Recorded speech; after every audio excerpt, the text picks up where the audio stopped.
Hello guys, welcome to my channel magic study class 9th Hindi grammar. आज मैं आपके लिए नई टॉपिक लेके आई हूँ, रस, जिसका अर्थ है आनंद। और उसकी परिभाषा है कि काव्य पढ़ने या सुनने या अभिप्राय देखने पर विभाव आदि से संयोग से जिस आनंद की प्राप्ति होती है उसे रस कहा जाता है। रस को काव्य की आत्मा भी कहा जाता है, जैसे कि श्रृंगार, वीर, शांत, भक्ति आदि। इन शब्दों से मिलकर हमें काव्य में पढ़ने में आनंद मिलता है। और रस के चार भेद होते हैं, स्थायी भाव, विभाव, अनुभव और संचारी भाव। स्थायी भाव क्या होते हैं कि मनुष्य के हृदय में हर समय रहने वाले भाव ही स्थायी भाव कहलाते हैं।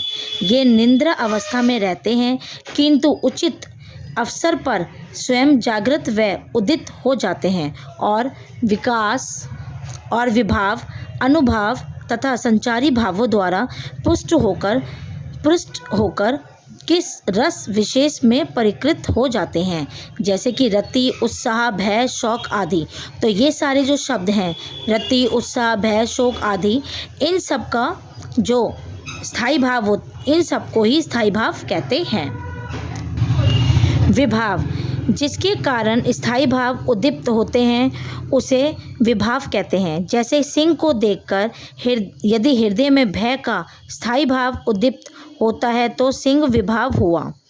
तो हमें किससे डर लगा, किससे भय हुआ? शेर को देखकर। तो जो ये डर है, ये जो शेर है, वो क्या है? विभाव है। ठीक है। उसके बाद है विभाव के दो भेद होते हैं, अल्पवन विभाव और उद्दीपन विभाव।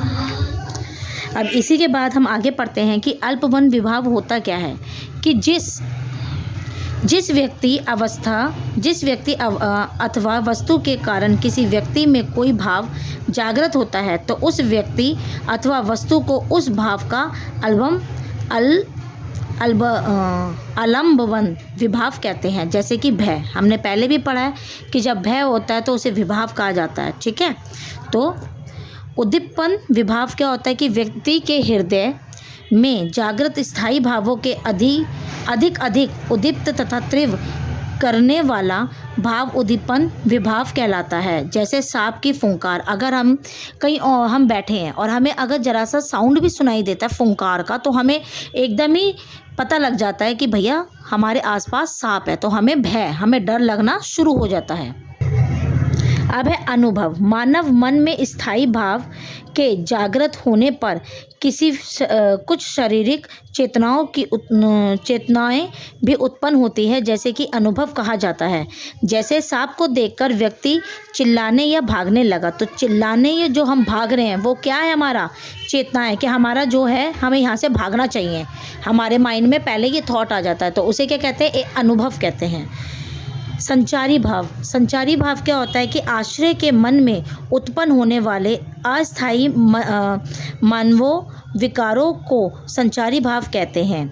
और मानवों विकारी जो संचारी भाव होते हैं वो कौन कौन से होते हैं? हर्ष होता है, लज्जा, चिंता, गर्व, शर्म, ये सारे जो होते हैं संचारी भाव होते हैं। और ये 33 संचारी भाव होते हैं, और ये सारे मैंने लिख दिए हैं। आप इन्हें रीड करिए और समझिए प्लीज़। अगर आपको मेरी वीडियो अच्छी लगी हो तो प्लीज़ लाइक, शेयर, सब्सक्राइब करना ना भूलें। बेल आइकन को ज़रूर प्रेस करें।